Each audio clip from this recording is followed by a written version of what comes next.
नमस्कार दोस्तों, मैं आमिर वाईफाई स्टडी के इस शानदार और खूबसूरत प्लेटफॉर्म पर आपका हार्दिक स्वागत करता हूं, जो कि अनअकैडमी का ही एक पार्ट है। देखो बच्चों, आज हम बात करने जा रहे हैं एक बहुत ही महत्वपूर्ण चैप्टर के बारे में, जो सभी जगह पर पूछा जाता है। और अगर मैं आपको बताऊं तो यहाँ पर सबसे महत्वपूर्ण बात यह है कि ब्लड प्लाज्मा आरबीसी, ये दोनों ही चीजें ब्लड के ही पार्ट होते हैं।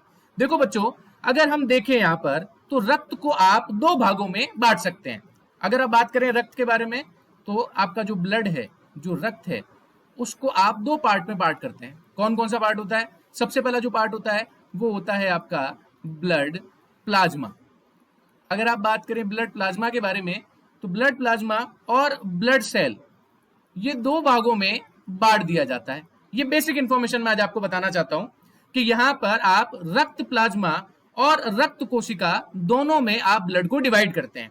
जैसा कि बच्चों मैंने यहां पर सबसे पहले लिखा है, क्या लिखा है बच्चों? यहां पर मैंने लिखा है यहां पर कि ये रक्त का कितने प्रतिशत भाग है बच्चों? ये रक्त का 55% भाग है। इसका मतलब क्या हुआ कि अगर आप ब्लड को मान रहे हैं 100%, तो ब्लड प्लाज्मा कितना हो गया? 55%। अगर ये 55% हो गया तो ब्लड सेल कितनी हो गई बच्चों? 45% हो गई। तो आप देखो, यहां से पहला क्वेश्चन आपसे यही पूछा जा सकता है कि बताइए रक्त में सर्वाधिक मात्रा किसकी पाई जाती है? तो देखो बच्चों, सर्वाधिक मात्रा किसकी पाई जाएगी? रक्त प्लाज्मा की पाई जाएगी, क्योंकि वो रक्त का कितना भाग है? 55% भाग है। देखो, इस चीज को मैंने यहां पर दूसरी लाइन में लिख दिया कि ये सर्वाधिक पाया जाता है, तो बिल्कुल सर्वाधिक पाया जाएगा। क्यों पाया जाएगा? क्योंकि 55% है और दूसरा क्या है? 45% है। तो अपने आप ही रक्त का अधिक भाग हो गया। अब देखो बच्चों, केवल रक्त का अधिक भाग हो जाना ही काफी नहीं है, इसमें बहुत सारी चीजें ऐसी हैं जो आपके लिए बहुत महत्वपूर्ण है। बच्चों, चाहे आप यूपीएससी से हो, चाहे आप एमपीपीएससी से हो, चाहे वो आप आरपीएससी से हो, चाहे आप किसी भी प्रकार की तैयारी कर रहे हैं, यहां तक कि एसएससी में भी ये बहुत इंपॉर्टेंट चैप्टर माना जाता है। देखो बच्चों, ये वो चीजें हैं जो आप एक बार अगर याद कर लेंगे तो आपके जितने भी चैप्टर्स होंगे, आपके जितने भी आने वाले फर्दर एग्जामिनेशन है, वो सारे के सारे आपको बार बार रिपीट करने नहीं पड़ेंगे। यहां पर आप एक बार अपनी तैयारी क्लियर कर लेते हैं तो फिर वापस से आपको ये चीजें दोबारा से याद करने की जरूरत नहीं पड़ती। एक बार पढ़ लो, अपने आप चीजें याद हो जाती हैं। देखो बच्चों, आगे बढ़ते हैं। आगे हम यहां पर देखें तो प्लाज्मा के दो प्रमुख भाग हैं। कौन कौन से हैं? एक तो ये जल में है और दूसरा प्लाज्मा प्रोटीन, ग्लूकोज और विटामिन। देखो बच्चों, जैसा कि आपने देखा है और आपने बहुत जगह पढ़ा होगा, बहुत सारी बुक्स में पढ़ा होगा कि मानव शरीर में 70% भाग पानी ही होता है। और अगर हम बात करें रक्त के बारे में तो 95% भाग पानी है। तो यहां पर अगर हम देखें तो पानी यानी प्लाज्मा जो है वो, उसमें सबसे ज्यादा जल पाया जाता है, जो कि 90 से 92% के अप्रोक्सीमेट होता है। जबकि अगर हम बात करें प्लाज्मा प्रोटीन के बारे में, ग्लूकोज के बारे में, विटामिन के बारे में, तो इनकी मात्रा केवल और केवल 8 से 10% के रूप में होती है। अब देखो बच्चों, आपके किसी एग्जाम में अगर ये पूछ लिया जाए कि प्लाज्मा में यदि पानी की मात्रा बढ़ जाए और प्रोटीन की मात्रा कम हो जाए तो आपके शरीर पर क्या प्रभाव पड़ेगा? अब जाहिर सी बात है कि आपकी बॉडी के अंदर किसी भी पदार्थ का बढ़ जाना या घट जाना, दोनों ही स्थिति में आपके शरीर में विकारता उत्पन्न होती है, आपके शरीर में विकार उत्पन्न होता है। तो यदि आपके शरीर में जल की मात्रा कम हो जाएगी तो भी आपके लिए परेशानी है, और अगर बढ़ जाएगी तो भी आपके लिए परेशानी है। यदि आपके शरीर में प्लाज्मा प्रोटीन की मात्रा बढ़ गई तो भी आपके लिए दिक्कत है, और घट गई तो भी आपके लिए दिक्कत है। हमारा शरीर, मानव शरीर विज्ञान, ह्यूमन फिजियोलॉजी के अंदर हर एक चीज मेंटेन रूप से होनी चाहिए, कंट्रोलेशन होना चाहिए। जितनी वैल्यू है उतनी ही वैल्यू आपकी होनी चाहिए। It's just like a magical words. मैं आपको ये बात बताना चाहता हूं कि दुनिया में जितने रहस्य हैं, अगर उन रहस्यों की बात की जाए तो मानव शरीर से बड़ा कोई दूसरा रहस्य हो ही नहीं सकता। ये रहस्यों का भंडार है। यहां पर भगवान ने इस शरीर में, इस जंतु शरीर में ऐसी ऐसी चीजों को फिट किया है कि आप चाहकर भी उस चीज को पूरी तरीके से, अगर आप ये सोचें कि मैं पूरी तरीके से इसको पालूंगा या पूरी तरीके से मेरा इस पे काबू हो जाएगा, तो आप इसमें चीजें आगे नहीं बढ़ा सकते। ये तो अता है, ये तो चलता रहेगा बच्चों। आओ हम देखते हैं अपने पर्सपेक्टिव से।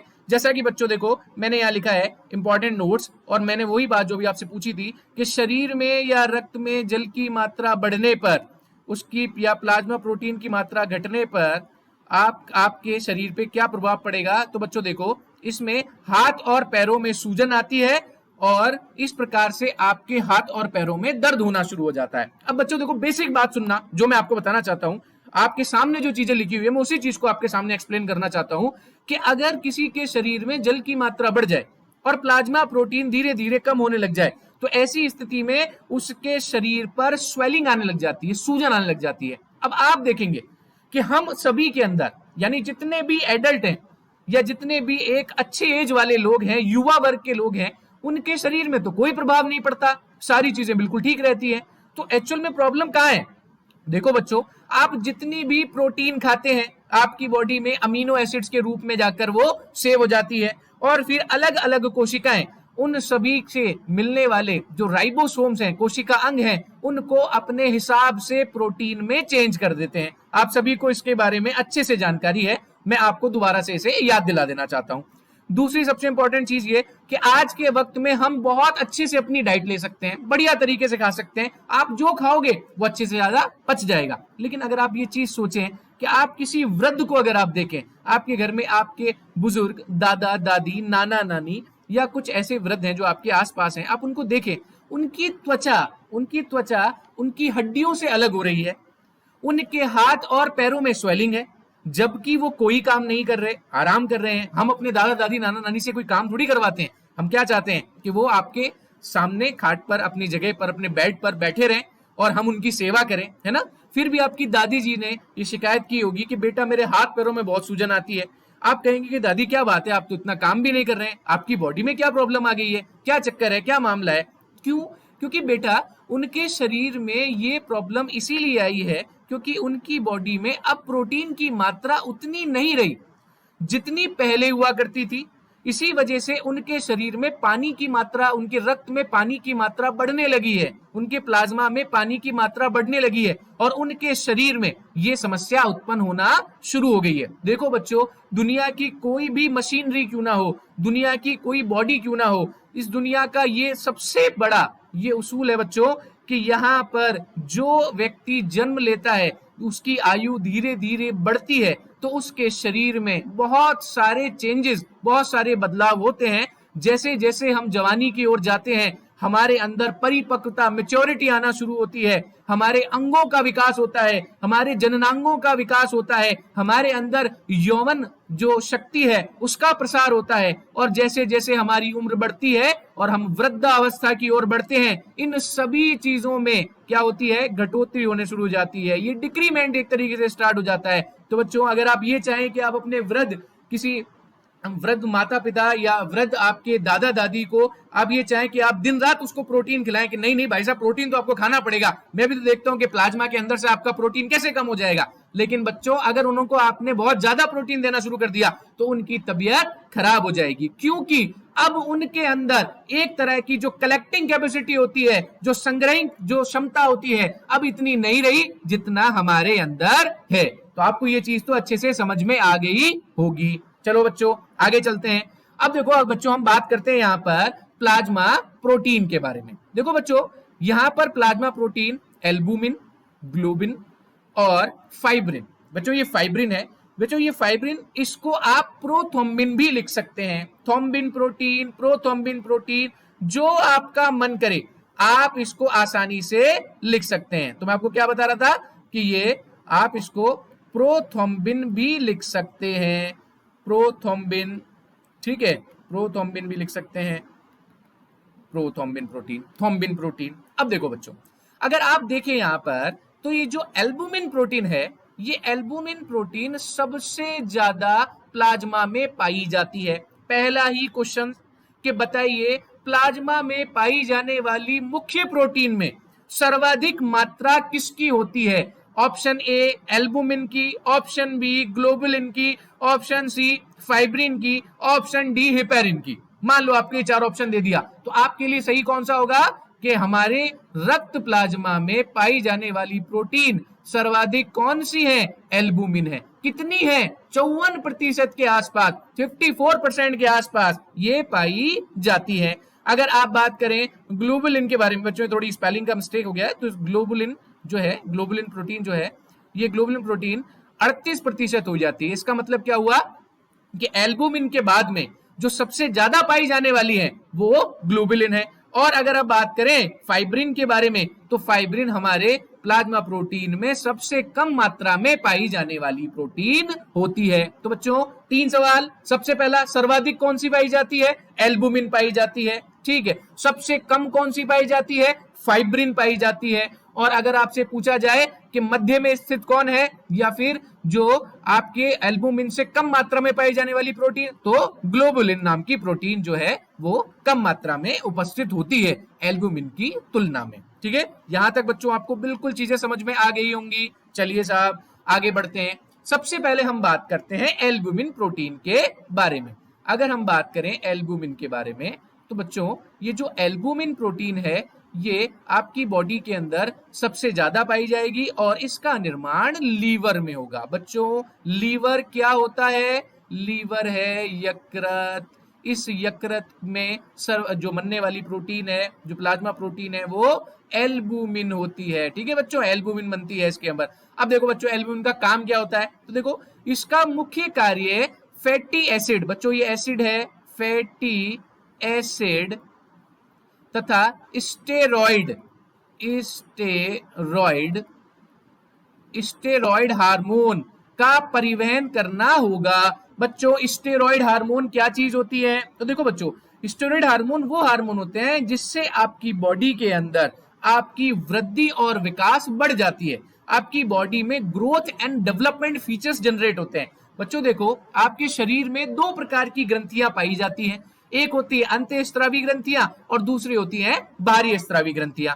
बच्चों अंतःस्रावी ग्रंथियां ऐसी ग्रंथियां हैं जो अपने अंदर हार्मोन का स्रावण करती हैं और हार्मोन का स्रावण करने की वजह से उनमें निकलने वाले हार्मोन ऐसी प्रोटीन होते हैं जो रक्त में सीधे रूप से मिलते हैं। तो जो सीधे रूप से रक्त में मिल रहे हैं उनको ले जाने वाला कौन है? एल्बुमिन प्रोटीन होती है। ये अपने अंदर उसको मिला लेती है बच्चों, और अपने अंदर मिलाने के बाद में संबंधित अंगों तक उसे पहुंचाती है। और जब संबंधित अंगों तक वो पहुंच जाए तो ऐसे में आपके शरीर में वृद्धि और विकास एक तरीके से उत्पन्न होता है, ठीक है। जैसा कि आप जानते हैं पीयूष ग्रंथि, मास्टर ग्रंथि होती है, ठीक है। अगर आप देखें थायराइड ग्रंथि, पैराथायराइड ग्रंथि, ठीक है, थाइमस ग्रंथि और एड्रिनल ग्रंथि, जनन ग्रंथि, ये सभी अंतःस्रावी ग्रंथियां हैं। इन सभी से ही तो आपका शरीर में वृद्धि और विकास होती है। ग्रोथ एंड डेवलपमेंट प्रोसेस जो होता है वो एंडोक्राइन ग्लैंड के ही जिम्मे होता है, ठीक है। अब देखो बच्चों ये तो इसका पहला काम हो गया। अच्छा फैटी एसिड जो है आपके वसीय जो अम्ल है उनका परिवहन भी इसके द्वारा होता है। बच्चों आपके शरीर में अगर फैटी एसिड नहीं होंगे तो आपके शरीर में जो आपको ये आप कहते हो ना ये निखार जो आपको दिखता है आपकी बॉडी में, आपकी जो त्वचा आपको चमकती हुई दिखाई देती है, बेटा फैटी एसिड की वजह से ही होती है।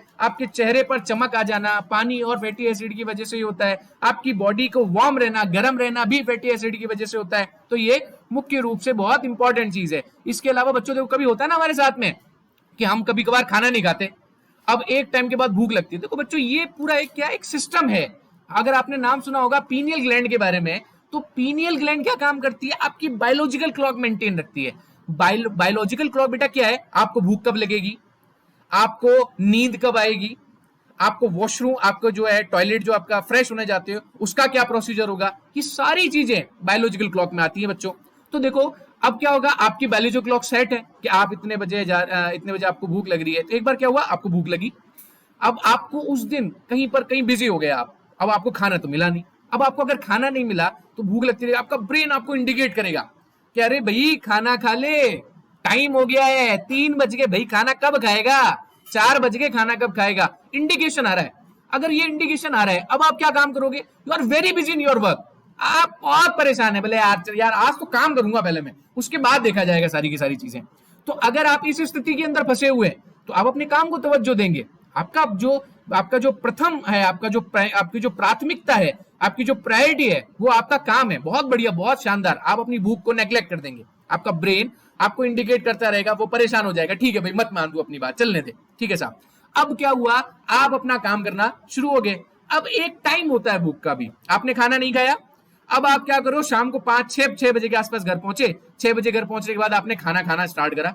अब आप खाना खाना स्टार्ट करोगे, आप बोलोगे यार आज तो मेरा मन नहीं हो रहा, मेरी तो भूख मर गई यार।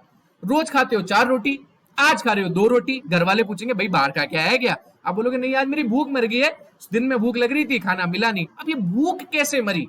आपकी बॉडी को तो ग्लूकोज चाहिए ना, आपकी बॉडी को तो एनर्जी चाहिए, आपकी बॉडी को चीजें जो है अपनी ग्रोथ में लेकर आनी है। अगर आप खाना नहीं खाओगे तो कहीं से तो जुगाड़ करेगी। कहां से करेगी वो जुगाड़? आपकी बॉडी में बचे हुए जो फैटी एसिड्स हैं, जो वसी अम्ल बचे हुए हैं, आपकी बॉडी में जो वसा है, उनका उपयोग करके आपकी बॉडी के जितनी कोशिकाएं, उन सब तक बराबर भाग में हिस्सा पहुंचा दिया जाएगा और आपकी बॉडी कहेगी ठीक है मत का खाना, चलने दे, कोई बात नहीं, हम अपनी बॉडी ऐसे ही चला सकते हैं। लेकिन अगर आप ऐसे भी चलाएंगे, खाना तो बेटा आपको खाना ही पड़ेगा। आप 10 दिन 15 दिन इतने दिन ही रह सकते हो, खाना तो आपको खाना ही पड़ेगा। तो इस तरीके से मैं आपको एक वास्ट कंडीशन बता रहा हूं कि कई बार फंस जाए इमरजेंसी में, तो आपकी बॉडी किस तरीके से आपको मेंटेन करती है, इस तरीके से बेटा आपको मेंटेन करती है। अब देखो बच्चों, अगला हम देखते हैं। अगला क्या है बच्चों, ये ऊतकों से, ऊतक क्या होते हैं बच्चों? ये ऊतक है, ऊतक होते हैं टिश्यूज। क्या होते हैं बच्चों? टिश्यूज। टिश्यूज का मतलब कोशिकाओं के समूह। कोशिकाओं के समूह क्या कहलाते हैं? ऊतक कहलाते हैं। क्या करता है? H2O। बच्चों H2O किसका फॉर्मूला होता है? जल का। तो क्या करेगा ये? जल निकालकर रक्त में भेजता है तथा H2O को रक्त में होल्ड करता है या बनाए रखता है, पकड़ रखता है। कैसे करेगा बच्चों? देखो, मान लो बच्चों कि ये आपकी ब्लड वेसल्स हैं। अगर आप देखें ब्लड वेसल्स के बारे में, मान लो आपकी ब्लड वेसल्स हैं। अब ब्लड वेसल्स के आसपास क्या है बच्चों? ब्लड वेसल के आसपास आपके टिश्यूज हैं बहुत सारे। ये देखो, ये टिश्यूज हैं आपके, ये सारे के सारे टिश्यूज हैं। अब इन टिश्यूज के अंदर क्या है? Water molecules. ये देखो ये बच्चों, ये सारे टिश्यूज हैं, इनके अंदर वाटर मॉलिक्यूल्स है। H2O क्या है इसके अंदर बच्चों? H2O। अब आपका ये ब्लड है, ये ब्लड बह रहा है। अब ब्लड बह रहा है, अब इस ब्लड में क्या है? Albumin protein. अब ये एल्बुमिन प्रोटीन क्या काम करेगी? इस वाटर मॉलिक्यूल को कहां लेकर आएगी? आपके रक्त में लेकर आएगी। बेटा रक्त में लाना क्यों जरूरी है? आपका रक्त पतला रहना चाहिए बेटा, इतना पतला नहीं, लेकिन कम से कम उसका, अगर वो पतला नहीं रहेगा तो उसकी जो फ्लोएशन पावर है, उसकी जो परिवहन शक्ति है, उस पर इफेक्ट पड़ेगा। और बेटा अगर ये पतला नहीं रहा, इसके अंदर जल की मात्रा कम होती चलेगी, तो ऐसी स्थिति के अंदर क्या होगा? ब्लॉकेज इकट्ठे हो जाएंगे। ठीक है, यानी रक्त का थक्का जमने लग जाएगा। और बेटा अगर रक्त का थक्का शरीर के अंदर जम गया, आपके ब्लड में जम गया, तो क्या होता है? अटैक आ जाता है। तो एल्बुमिन प्रोटीन बेटा क्या काम कर रही है? एल्बुमिन प्रोटीन आपकी टिश्यू से, आपके ऊतक से रक्त को लेकर आ रही है, वो सॉरी जल को लेकर आ रही है और रक्त में भेज रही है, और साथ साथ में रक्त में इसको होल्ड कर रही है, बनाए रख रही है, पकड़ कर बैठी हुई है। तो देखो कितना महत्वपूर्ण काम हो गया। फैटी एसिड स्टेरॉइड हार्मोन का प्रवहन कर रहा है, इसके साथ साथ में आपके रक्त में जल की कमी होने से रोक रहा है। तो कितना महत्वपूर्ण चीज है। अब कुछ एक बच्चे क्या कहेंगे कि सर जल की कमी तो चलो नहीं होनी चाहिए, पर रक्त का अगर थक्का जमेगा तो हिपेरिन हार्मोन कहाँ है? हिपेरिन प्रोटीन कहाँ है? एंटी प्रोथ्रोम्बिन प्रोटीन कहाँ है? अरे वो भी तो है, उसको भी तो कुछ यूज करो। बिल्कुल यूज होता है बच्चों, लेकिन क्या हिपेरिन, क्या एंटी प्रोथ्रोम्बिन प्रोटीन में इतनी ताकत है कि वो जल से लड़ सके? नहीं लड़ सकता बेटा। प्रोटीन्स है सारी की सारी, ये भी तो जल का, ये इनमें भी तो जल का प्रयोग है। केवल और केवल आपके प्रोटीन, आपकी इन सारी चीजों से हम जिंदा नहीं रह सकते बेटा। अगर हम जिंदा रह सकते तो फिर हम जल पीते ही क्यों? हम तो ये सारी चीजें मिल जाती और जल पीना बंद कर देते हम लोग। तो जल का भी भाग महत्वपूर्ण है, एंटी प्रोथ्रोम्बिन प्रोटीन का भाग भी महत्वपूर्ण है। दोनों ही आपकी बॉडी में आपके रक्त को जमने से रोकते हैं। आई बात समझ में बेटा? चलो अगले बात करते हैं। अब देखो, अब बात करते हैं ग्लोबुलिन के बारे में। देखो बच्चों, अगर हम बात करें ग्लोबुलिन के बारे में, तो देखो बेटा ये अल्फा, ये बीटा और ये गामा है। अगर आप देखें ग्लोबुलिन प्रोटीन के बारे में, बेटा ये अल्फा है, ठीक है, इसको ये अल्फा है, ये थोड़ा सा बाई मिस्टेक इसको हो गया है, ये थोड़ा ये अल्फा है बेटा, इसको थोड़ा ध्यान रखना। ये अल्फा, ठीक है, ये बेटा बीटा और ये गामा। अगर हम बात करें अल्फा और बीटा ग्लोबुलिन के बारे में, तो ये बेटा क्या काम कर रहे हैं?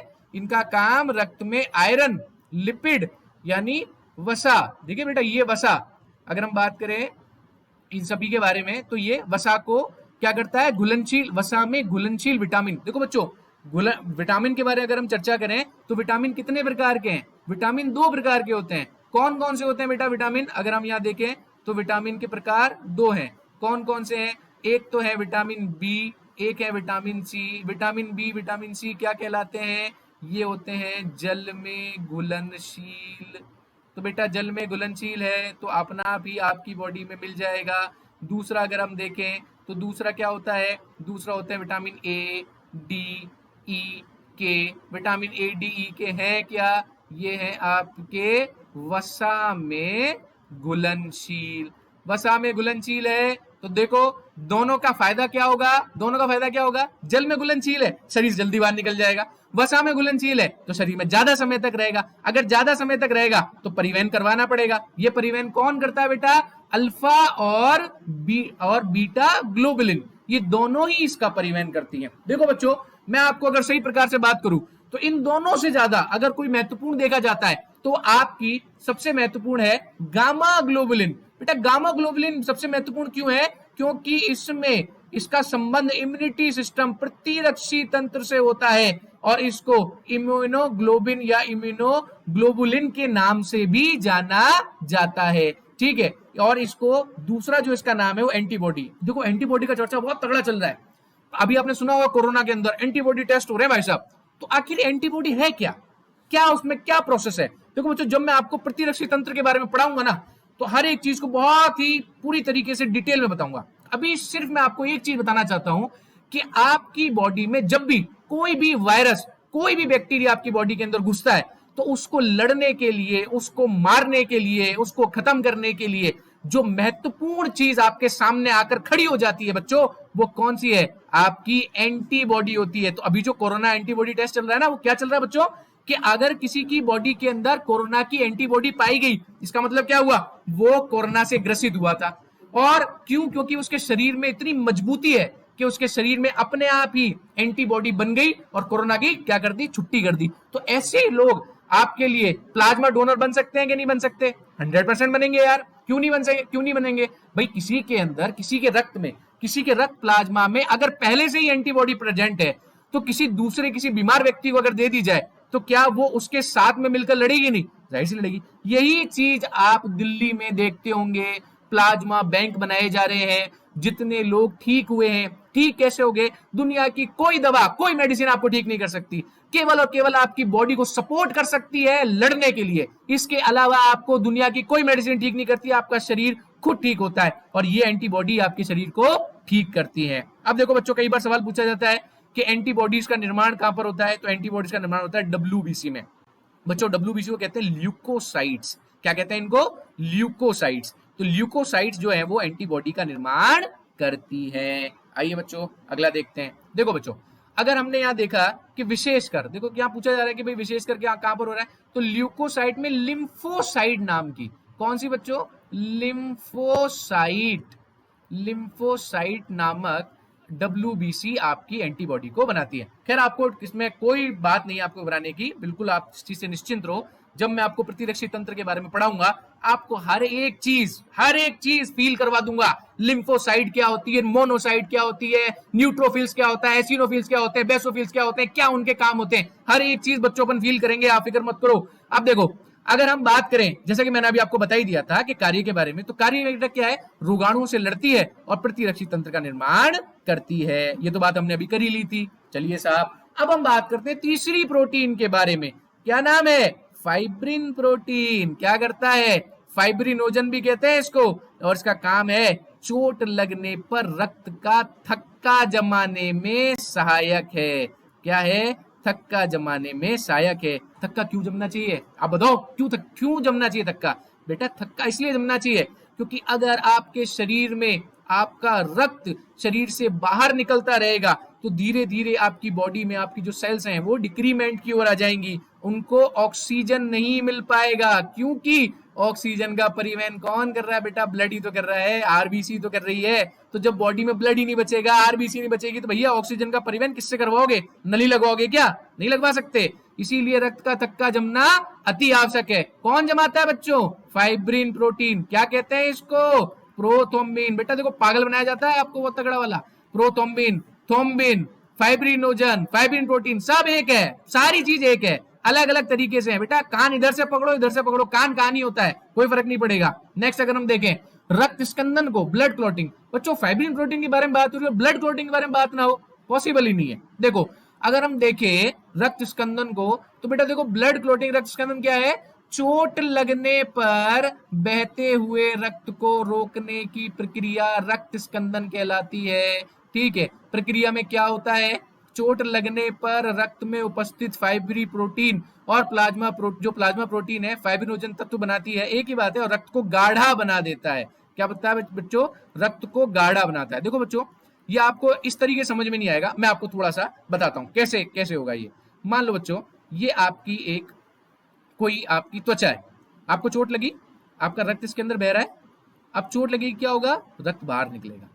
अगर रक्त बाहर निकलेगा तो क्या होगा, आपका नुकसान होगा। अब क्या होगा बच्चों, अब इस रक्त को रोकना है, रोकने के लिए क्या होगा, यहां पर आपकी जो फाइब्रिन है वो आएगा निकल के, और जैसे आपका फाइब्रिन निकल के आएगा यहाँ पर ये धीरे धीरे रक्त को जमाना शुरू करेगा। क्या करेगा बच्चों, रक्त को जमाएगा। अच्छा आपको एक चीज पता होगी कि कोई भी द्रव जितना पतला होता है उतना आसानी से बहता है, और जितना गाढ़ा होता है उतना रुक जाता है। फॉर एग्जाम्पल आपने फर्श पर पानी बहाया और आपने फर्श पर शहद को बहाया, दोनों के अंदर से कौन जो है ज्यादा ज्यादा रेसिस्ट करेंगे, आप बताओ। आप बोलोगे शहद करेंगे भाई, क्यों करेगा शहद, क्यों, क्योंकि बेटा उसकी जो विस्कोसिटी बहुत ज्यादा है, उसकी शांता बहुत ज्यादा है, वो रुक जाएगा। उनके बीच में लगने वाला जो अट्रैक्टिव फोर्स है मॉलिक्यूल्स के बीच में, मोला जिसको इंटरमॉलिक्यूल फोर्स कहते हैं, वो एक दूसरे को जाने का विरोध करेंगे। गाढ़ा है वो नहीं जा पाएगा, लेकिन पानी आसानी से बह सकता है। सेम चीज आपकी फाइब्रिन प्रोटीन बच्चों क्या काम करती है, फाइब्रिन प्रोटीन रक्त को गाढ़ा बनाती है। गाढ़ा बनेगी,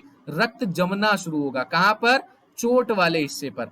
अगर चोट वाले हिस्से पर रक्त जमना शुरू हो रहा है तो ऐसी स्थिति के अंदर अब क्या होगा, रक्त नहीं बह रहा। लेकिन दूसरी सबसे इंपॉर्टेंट चीज क्या बच्चों, ये जो त्वचा यहां से कट फट गई है, ये खुली हुई है।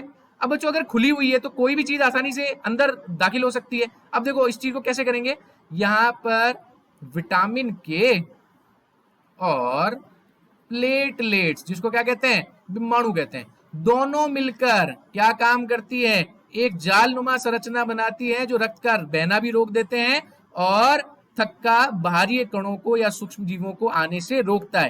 भाई थक्का जमना जरूरी है, आपने देखा होगा। देखो अच्छा इस चीज को फील करो, आप इस चीज को छोड़ो कि क्या हम पढ़ रहे हैं क्या चीज है, आप इस चीज को फील करो कि जब आपके चोट लगती है, चोट लगने के बाद आपका रक्त रुक जाता है ना थोड़ी देर के बाद में, क्यों रुकता है बच्चों, फाइब्रिन प्रोटीन ने रक्त को गाढ़ा कर दिया।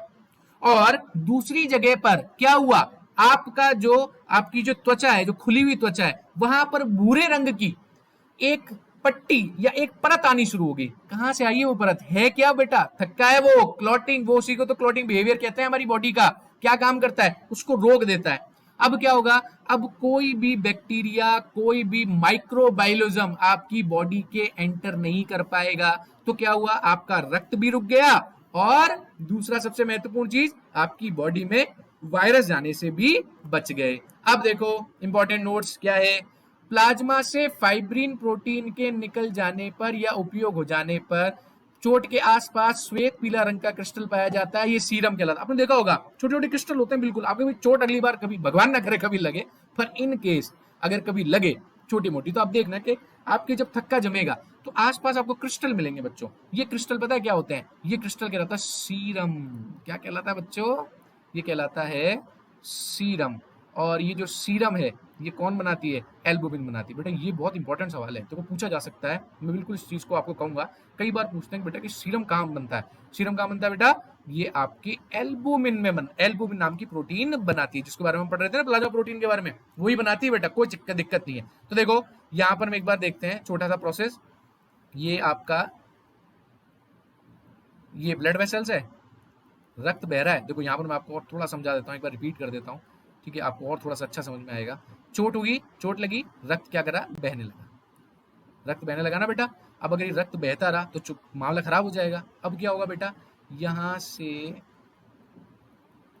फाइब्रिन प्रोटीन निकलेगी। जब फाइब्रिन प्रोटीन यहाँ पर निकलेगी तो रक्त को क्या करेगी, गाढ़ा करेगी और जमाना शुरू कर देगी। ठीक है, रक्त गाढ़ा हो गया, जमाना शुरू हो गया। अब बेटा ये जो त्वचा है ये खुली हुई है ना, अब इसको भी तो रोकना है, तो रोकने के लिए क्या करेंगे, एक जालनुमा संरचना बनाएंगे। देखो ऐसी, ये जालनुमा संरचना कौन बना रहा है बेटा? ये बना रहा है विटामिन के और प्लेटलेट्स। तो क्या हुआ, हमारा रक्त भी रुक गया, बहना बंद हो गया, और साथ साथ में आपकी बॉडी भी प्रोटेक्ट हो गई। ठीक है बच्चों, अब देखो ये कोई यहाँ पर आपके आसपास छोटी मोटी आपको एक हल्के पीले रंग के क्रिस्टल पाए जाएंगे, और यही क्रिस्टल आपके लिए क्या कहलाते हैं? सीरम। तो कोई अगर आपसे पूछे ना बच्चों सीरम क्या होता है, तो आप क्या कहेंगे सीरम में? कि जो आपका प्लाज्मा है, उस प्लाज्मा में से अगर प्रोथ्रोम्बिन निकाल दिया जाए तो वो कहलाएगा सीरम। ठीक है, प्रोथ्रोम्बिन या फाइब्रिन, एक ही बात। तो वो क्या कहलाएगा? सीरम। और ये सीरम पता है आपको कहाँ दिखता है? अंडे में। रोज देखते हो, पहचान नहीं पाते। ठीक है, ये कहाँ पर होगा? जब आप अंडे तोड़ते हैं ना, आमलेट बनाते हैं, आपने देखो पीछा पीला पीला वाला जो पार्ट है बीच वाला, यॉल्क है वो, है ना? और जो आपके जो आसपास सफेद रंग का आपको चीज दिखाई देती है, जो आपको दिखाई देता है, वो एक्चुअल में है क्या? वो सीरम ही होता है बेटा। पता नहीं है हम लोगों को, सीरम ही होगा। वो प्रोटीन है। कौन बनाता है? एल्बुमिन बनाता है। अब बच्चों देखो एक और बात मैं आपसे बताना चाहूंगा, हालांकि मैं उसको सारे रोग में डिस्कस करूंगा, ऐसी बात नहीं है, आप ये मत सोचना कि मैं आगे डिस्कस नहीं करूंगा। लेकिन बेटा देखो सच बात तो ये है कि एक रोग होता है जिसका नाम होता है हीमोफीलिया। कौन सा रोग होता है बच्चों? हीमोफीलिया। बेटा ये जो हीमोफीलिया रोग है ना, इसमें रक्त का थक्का नहीं जमता। क्या नहीं होता? रक्त का थक्का नहीं जमता, है ना? रक्त का थक्का नहीं जमता। बेटा देखो हीमोफीलिया क्या आनुवांशिक रोग है, ये बचपन से ही किसी पुरुष के अंदर होगा। अच्छा हीमोफीलिया बार मैं आपको पूरा पढ़ाऊंगा, हीमोफीलिया कोई दिक्कत नहीं है। मैं सिर्फ आपको एक हिंट देना चाहता हूँ कि किसी व्यक्ति, जैसे आप कई बार पूछते हैं, आप कई बार बात भी करते हैं कि यार इसका रक्त का थक्का बहुत जल्दी जम जाता है मेरा रक्त का थक्का जमता नहीं है। एक्चुअली प्रॉब्लम क्या है बेटा? विटामिन के कम हो जाने की वजह से प्रॉब्लम आती है। कई बार रक्त का थक्का जमता है, कई बार प्लेटलेट्स कम होती है तो रक्त का थक्का जमने में देर लगती है। लेकिन ऐसे लोग जिनका रक्त का थक्का नहीं जमता, वो बच्चों क्या कहलाते हैं? हीमोफिलिक पेशेंट, हीमोफीलिया ग्रसित रोगी कहलाते हैं। ठीक है, तो ये हीमोफीलिया पुरुषों में ही पाया जाता है और आनुवांशिक रोग है। इसके बारे में चर्चा हम रोगों में जरूर करेंगे। चलो बच्चों देखते हैं आरबीसी को। बेटा कोशिकाओं के 3 भाग हैं, आरबीसी, डब्ल्यूबीसी, प्लेटलेट्स। आरबीसी को बच्चों कहते हैं इरिथ्रोसाइट्स। अगर आप बात करें डब्ल्यूबीसी को, इसको कहेंगे ल्यूकोसाइट्स। और अगर आप बात करें बिम्बाणु के बारे में तो आप इसको कहेंगे थ्रोम्बोसाइट्स। ठीक है, तो RBC, WBC, platelets, erythrocytes, leukocytes और थ्रोम्बोसाइट्स होती हैं। ठीक है, चलिए पहले आरबीसी के बारे में थोड़ा चर्चा कर लेते हैं। आरबीसी मैंने एक टॉपिक ऐसे उठाया है आज थोड़ा सा कि इसको मैं थोड़ा इंपॉर्टेंस ज्यादा दूंगा, क्योंकि इसमें से क्वेश्चंस आजकल ज्यादा पूछे जा रहे हैं और बहुत छोटे मोटे क्वेश्चन आते हैं बच्चों, कुछ नहीं होता। जो रासायनिक नाम ही पूछ लेते हैं। मैंने एसएससी के बहुत सारे पेपर में देखा है कि आरबीसी का रासायनिक नाम क्या है। और आजकल एक नई चीज, आरबीसी बोलता ही नहीं है कोई भी। क्या बोलते हैं? इरिथ्रोसाइट्स का जीवन काल कितना होता है, इरिथ्रोसाइट्स की संख्या कितनी होती है। देखो आओ बच्चों इसको देख लेते हैं। अगर हम बात करें संख्या के बारे में तो 4.5 एंड 5.5 मिलियन मीन्स 45 से 55 लाख पर mm³ इसकी संख्या होगी। जीवन काल 120 दिन होगा।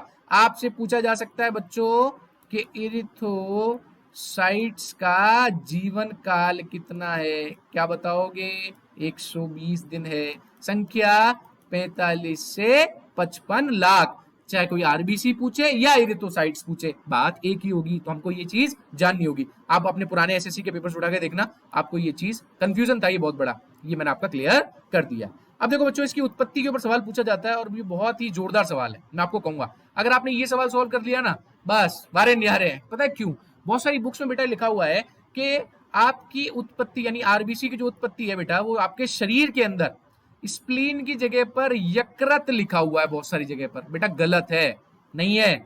स्प्लीन में ही बनेगी, तिल्ली में ही बनेगी, प्लीहा के अंदर ही बनेगी, यकृत में नहीं बनेगी। गलत लिखा हुआ है किताब में, नहीं बनेगी।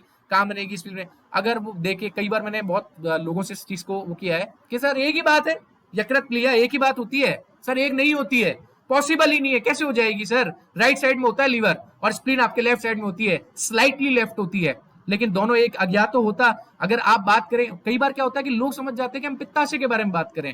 Gall bladder, there is a difference between the gall bladder and spleen. Spleen बेटा अलग चीज है, गॉल ब्लेडर पित्ताशय अलग चीज है। पित्ताशय यकीनन भाग है यकृत का, लेकिन स्प्लीन नहीं है। आगे बात समझ में? देखो बच्चों, अगर हम बात करें यहां पर, तो आपके बच्चों में, यानी जो पैदा होने वाले, जो भ्रूणी बच्चा, जब माँ के पेट में होता है ना बच्चा, उसकी बात कर रहा हूं मैं, वहां तो स्प्लीन में बनेगी। और अगर आपसे पूछा जाए कि एडल्ट में कहां बनेगी, तो आप बोलेंगे कहां बनेगी? रेड बोन मैरो, लाल अस्थि मज्जा के अंदर बनेगी। अच्छा, अब देखो, अगर हम बात करें इसका काम क्या होता है बच्चों आरबीसी का, तो बच्चों देखो आरबीसी का काम है ऑक्सीजन का परिवहन करना, ठीक है। अब इसमें प्रोटीन कौन सी है? बड़े क्वेश्चन है सारे के सारे। काम क्या है? ऑक्सीजन का परिवहन। प्रोटीन, हीमोग्लोबिन किससे रिप्रेजेंट करते हैं? एच बी से करते हैं। मानव शरीर में एच बी की मात्रा बेटा, अगर पुरुष होगा तो 14 से 15 मिलीग्राम पर 100 ml के आसपास होना चाहिए, ठीक है बेटा, थोड़ा बहुत ऊपर नीचे चलेगा। आगे बात में एग्जैक्ट वैल्यूज नहीं होती है, दुनिया की कोई लेबोरेटरी इनको एग्जैक्ट वैल्यू में नहीं लिख सकती, हम इसको सिर्फ एक कंसीडर करते हैं। फीमेल में पुरुषों की अपेक्षा रक्त कम होता है, इसीलिए हीमोग्लोबिन कम होता है। किसकी वजह से? मासिक धर्म चक्र की वजह से। किसकी वजह से? मासिक धर्म चक्र, पीरियड्स कहते हैं इनको, मेंसुरेशन साइकिल कहते हैं। बेटा अगर मेंसुरेशन साइकिल वर्क करेगा, पीरियड्स रन करेगा, तो ऐसी स्थिति के अंदर ब्लड का लॉस होगा। ब्लड का लॉस होगा तो हीमोग्लोबिन कहां से आएगा? हीमोग्लोबिन आने के लिए ब्लड भी तो होना चाहिए। अगर बात करूं इसको मेंटेन रखने के बारे में, सभी लड़कियों से अपील करता हूं कि निकिल और कोबाल्ट मतलब डार्क चॉकलेट अत्यधिक मात्रा में खाएं। अत्यधिक का मतलब ये नहीं कि रोज ही अपने जो है आपके चाहने वाले जो हैं आप उनके पीछे पड़ जाएंगे, नहीं वैसा लानी है तो डार्क चॉकलेट लानी नहीं है, ऐसा भी नहीं करना है। थोड़ा सा देखें बेचारे को, अगले को भी थोड़ा सा फील करें उस दर्द को, ऐसी बात नहीं है, ठीक है। मैं आपको बस ये कहना चाहता हूं कि चॉकलेट की तुलना में डार्क चॉकलेट थोड़ी सी ज्यादा अच्छी होती है, ठीक है। और भाई जो चाहने वाले हैं, अपनी चाहने वालियों के लिए जो आप देना चाहते हैं, आप उनके लिए डार्क चॉकलेट ही दें, वो आपके लिए थोड़ा सा, आपके लिए बेटर है भाई, उनकी सेहत बनेगी तो आपके लिए तो अच्छा ही है ना। चलिए अगली बात करते हैं, हीमोग्लोबिन में पाई जाने वाली धातु कौन सी होती है? बेटा हीमोग्लोबिन में पाई जाने वाली जो धातु है वो आयरन है ना, एफी है। एफी का मतलब ये नहीं लोहा खाना है। ये आपको कहां से मिलेगा बच्चों? ये मिलेगा हरी पत्तेदार सब्जियों से। सबसे ज्यादा किन में होता है? पालक में होता है। रक्त का लाल रंग हीमोग्लोबिन के कारण होता है। ये सारी चीजें अच्छे से नोट कर लेना इंपॉर्टेंट है, ठीक है। अब देखो बच्चों, मैं आपको एक चीज बताना चाहता हूं, हीमोग्लोबिन या आरबीसी के विघटन स्प्लीन में होता है। आरबीसी स्प्लीन में टूटती है, इसीलिए हम आरबीसी को, देखो बच्चों, इसीलिए आरबीसी को क्या कहते हैं? कब्रिस्तान, सॉरी स्प्लीन को, हम स्प्लीन को आरबीसी का कब्रिस्तान कहते हैं। आगे बात सुनने, ये आरबीसी, ये सवाल कई बार पूछा जाता है कि आरबीसी का कब्रिस्तान यानी ग्रेवयार्ड ऑफ आरबीसी कौन सा है, तो बच्चों स्प्लीन या प्लीहा होता है। जब स्प्लीन या प्लीहा के अंदर हीमोग्लोबिन टूट जाता है, वहां यूरोक्रोम बनता है, और ये यूरोक्रोम जो है, इसकी वजह से ही आपके मूत्र का रंग पीला होता है। पहला सवाल, यूरोक्रोम कहां बनता है? स्प्लीन के अंदर बनता है। दूसरा सवाल, यूरोक्रोम क्या काम करता है? मूत्र को पीला कर देता है। आपसे सवाल उल्टा भी पूछा जा सकता है कि मूत्र का रंग पीला होने का कारण क्या है? यूरोक्रोम है। कहां बनेगा? स्प्लीन के अंदर बनेगा, प्लीहा के अंदर बनेगा। आई बात समझ में? क्लियर हो गया? चलो साहब अगला चलते हैं। हीमोग्लोबिन का कार्य ऑक्सीजन के साथ मिलेगा, ऑक्सी हीमोग्लोबिन बनाएगा, ठीक है। रंग होगा यहां पर कौन सा? लाल, गहरा लाल रंग आप जो रक्त का देखते हैं वो इसी की वजह से होता है। और जब ये नॉन ऑक्सी हीमोग्लोबिन में कन्वर्ट हो जाएगा, मतलब ऑक्सीजन की मात्रा कम हो जाएगी, घट जाएगी, CO2 की मात्रा बढ़ जाएगी। बेटा रेस्पिरेशन में सिखाऊंगा ये कैसे होगा, ठीक है। अब देखो, इसकी वजह से रंग गहरा नीला और बैंगनी आ सकता है। यहाँ देखो बेटा स्लैश लगाया ना, इसमें थोड़ा पंगा है, क्योंकि आरएस के अंदर ही क्वेश्चन पूछा गया था, आरपीसी के अंदर पूछा गया था, अप्रोक्सीमेट 2013 के आसपास का मामला है, मुझे सही तरह से जो सन याद नहीं है, 2013 है या 2012 है। इनमें विवाद बैठ गया था वॉयलेट के ऊपर और डार्क ब्लू के ऊपर। तो कोर्ट ने कहा था कि आप दोनों ही को सही करो, क्योंकि एनसीईआरटी दोनों को ही ठीक मानती है। तो आपके ऑप्शन में अगर गहरा नीला आएगा तो बैंगनी नहीं आएगा, बैंगनी आएगा तो गहरा नीला नहीं आएगा, और दोनों आ जाए, दोनों में से आप किसी को भी ठीक कर देंगे, आपका अंक बिल्कुल मान्य होगा। कोई ताकत आपको नहीं रोक सकती। बच्चों रोग एनीमिया होता है, रक्त अल्पता, खून का कम हो जाना। कई बार आदमी पीला दिखाई देता है, कई बार ऐसा हुआ है, बहुत बार मैंने जैसे देखा है। कई बार क्या होता है, ये देखो विशेषकर मैं किसी पे कोई वो नहीं कर रहा हूं, कई बार क्या होता है कि लोग ऐसा सोचने लग जाते हैं कि उनकी बॉडी में निखार आ रहा है। आगे बात समझ, कहेंगे यार मैं तो दिन ब दिन गोरा होता जा रहा हूं या गोरी होती जा रही हूं। तो अगर आप ज्यादा गोरे या गोरी हो रहे हैं ना, तो एक बार भाई साहब अपना ब्लड टेस्ट करवा लो, सीबीसी करवा लो, पता चले आपके अंदर आयरन की कमी हो रही है या हीमोग्लोबिन की कमी हो रही है, ठीक है, और इसकी वजह से आपको वो गोरापन नहीं बेटा, वो एनीमिया है, रक्त अल्पता है वो। आगे बात समझ में, थोड़ा ध्यान रखना इस बात का। तो ज्यादा गोरा होना भी ठीक नहीं है, बेटा गोरापन नहीं होता, वो पीलापन होता है। कौन सा होता है बच्चों? पीलापन होगा, ध्यान रखना इस बात का। ये पीलापन है, गोरापन नहीं है, ठीक है, गोरापन नहीं है, ठीक है। अब देखो बेटा, परनीसिस एनीमिया, एनीमिया की ही स्टेज है। इसमें क्या होता है, घातक रक्तअल्पता क्यों कहते हैं बच्चों? विटामिन B12, इसको कहते हैं बच्चों साइनोकोबालामिन। क्या कहते हैं बेटा? साइनोकोबालामिन। बेटा जब साइनोकोबालामिन बॉडी के अंदर से कम हो जाता है ना, तो आपकी बॉडी में ऑक्सीजन का रेट बहुत ज्यादा डिक्रीज हो जाता है। अब ऑक्सीजन नहीं पहुंचेगी तो सांस कैसे आएगा? कहानी खराब हो जाएगी ना। इसीलिए इसको क्या कहते हैं? घातक रक्त अल्पता, ठीक है बच्चों। हालांकि ये जो रोग मैंने आपको बताए हैं ना, ये सारे रोग आपको आपके रोग वाले चैप्टर में एक एक बहुत डिस्क्राइब करके पढ़ाऊंगा, बिल्कुल आप फिक्र मत करो इस चीज की, ठीक है। अब देखो, अगर हम बात करें सिकल सेल एनीमिया के बारे में, तो बेटा सिकल सेल एनीमिया क्या होता है? सामान्य रूप से आरबीसी गोल होती है, इसमें होता है एचबी, ठीक है, पैदाइशी। ये क्या है आपकी? ये नॉर्मल बेटा आरबीसी है। लेकिन अगर ये नॉर्मल आरबीसी की जगह आपकी आरबीसी कुछ हंसियाकार, कुछ ऐसे आकार की हो जाए, तो इस रोग को क्या कहेंगे? इस रोग को कहेंगे सिकल सेल एनीमिया। देखो ये वाला है ना, थोड़ा सा इस पे गलत चल गया था पेन, हीमोग्लोबिन, ये इसको कहेंगे आप सिकल सेल। अब आप बोलोगे सिकल सेल से क्या प्रभाव पड़ेगा? तो बच्चों देखो, आरबीसी ऑक्सीजन लेके जाती है। अगर आपकी बॉडी में ऑक्सीजन ले जाने वाला ही सही नहीं होगा, तो क्या आप उस चीज को या उस काम को ढंग से कर पाओगे? नहीं कर पाओगे ना। तो ये है सिकल सेल की बेटा बहुत स्टेजेस होती हैं, हम इसके बारे में जरूर चर्चा करेंगे डेफिनेटली, ठीक है। अब मैं आपसे बहुत बहुत धन्यवाद कहना चाहता हूं, मैं आपसे विदा लेना चाहता हूं। मेरे इस लेक्चर को ज्यादा से ज्यादा आप शेयर करें, इनमें कमेंट करें। आपको कोई भाग पढ़ना है, डिटेल में पढ़ना है, आप उसके बारे में भी चर्चा कर सकते हैं, ठीक है। बहुत बहुत मैं आपका इसमें धन्यवाद देना चाहूंगा, ठीक है बच्चों। तो मिलते हैं अब अगले लेक्चर के साथ में। नमस्कार।